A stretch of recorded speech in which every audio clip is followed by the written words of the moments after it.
Top recruits, how many transfer?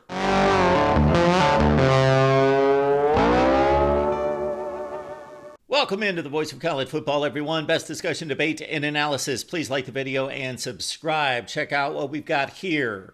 We have this debate almost every day in regards to just the question of, okay, the transfer portal is humming. 2 sessions per year, one after the regular season, one after spring practice. There are tons of players out there, but then again, there are tons of players playing Power Conference football and also FBS football. Consider that the rosters are 105, and we're well over 130 FBS teams. So we're talking about, let's say, 14,000 players playing FBS football, 70 in the Power Conferences, including Notre Dame, Oregon State, and Washington State. And therefore, there are about 7,000 players playing Power Conference football. That's a ton of football players. So let's see, relatively speaking, how many are transferring? So let's look at the most recent recruiting classes, not counting 2024. We do know that some of those players transferred. They had the opportunity, but they have yet to step on the field during a regular college football season. So, of course, that season and that recruiting class of 2024, those mostly signed in December of 23, has yet to be vetted out. Let's look at the 2 previous recruiting classes going back to 2023 and looking at the top 250 players according to the 247 Sports rankings. We see that Dante Moore of UCLA is the highest rated player who was already transferred from UCLA to Oregon. He did play some part-time with the Bruins in that first freshman season. Prized offensive tackle in the 2023 class, Caden Proctor, may be the best, most classic example to date of this transfer portal craziness. An Iowa native who was committed to the Hawkeyes all the way through the recruiting process, all the way to National Signing Day. Then he flipped in the final 24 hours to Alabama. Played for the Tide for his freshman season, and then almost immediately when the season was over, of course Nick Saban retired, he flipped back to Iowa. Had the big hero's welcome back to Iowa, the homecoming that was just crazy. And the Hawkeye fans were ecstatic. And it took about 4 weeks, and Caden Proctor decided to return to Alabama. There we see 3 of the top 10 players in that class, including Caleb Downs, considered one of the best safeties in college football, played that freshman season at Alabama as well, as they went to the college football playoff, has transferred to Ohio State. Malachi Nelson, another quarterback who has not been able to get on the field at USC. Of course, Caleb Williams in the way, and now Miller Moss has transferred to Boise State. Cormani McClain, much controversy and all sorts of storylines and narratives concerning his young career. A top cornerback who decided on Colorado, did not play much as a freshman, and has moved on to the University of Florida. So when we look at the top 250, 6 of the top 20 have transferred, 9 of the top 50, and of the top 100 players, 15 have transferred from their original teams that they signed with.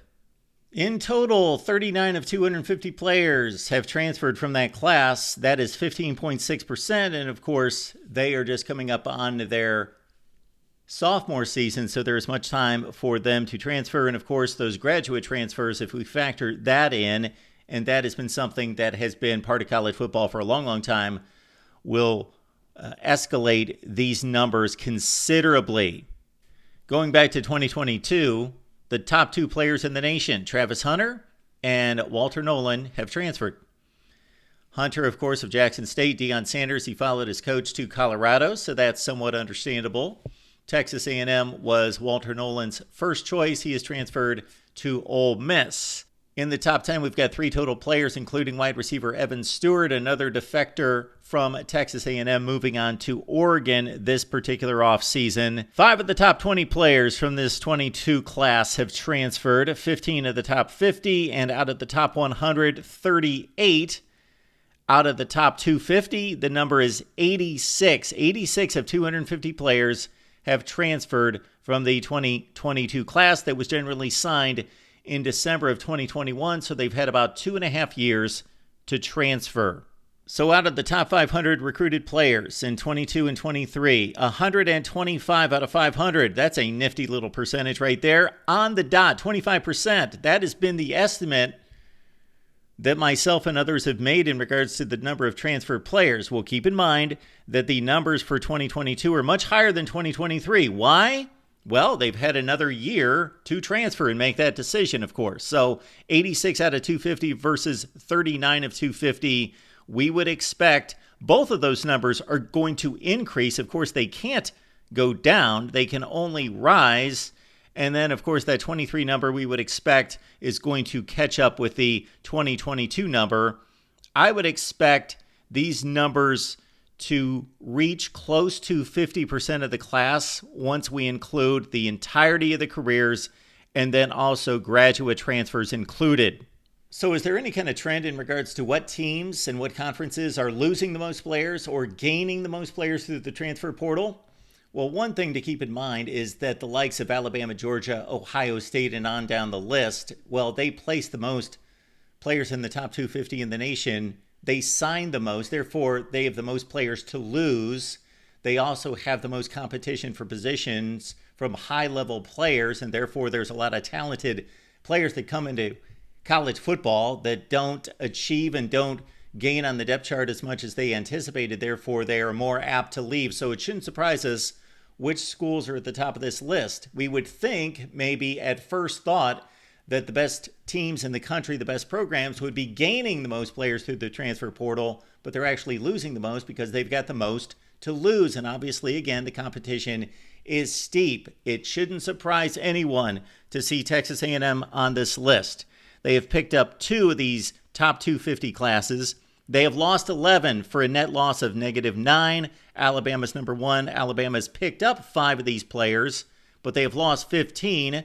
Georgia's at -7, Miami and LSU at -6.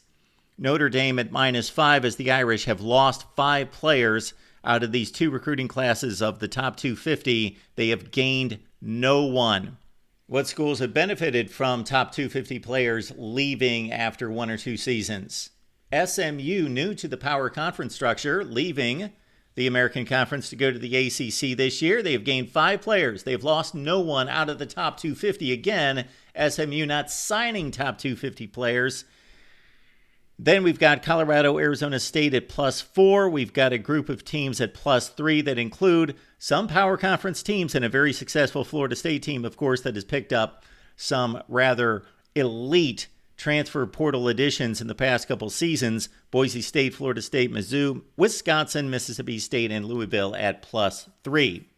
The next number we're going to look at is, in a sense, an extrapolated number of the previous set of numbers because the best conferences are going to lose the most talented players because they are signing the most talented players by far, and then also those players are running into competition and leaving the school if they can't get on the field after 1 or 2 years. So, voila, here we go. The SEC has lost the most players. A net loss of 31 players. The Big Ten has lost 6 total. The ACC and the Big 12 have actually gained players, and you got to think most of those coming from the SEC and the Big 10 because those are the players that would have the track record or the resume or the scouting report to warrant selection from the other 2 Power 4 conferences. In terms of the selections coming in from the American Conference and the rest of the group of 5, it's pretty insignificant.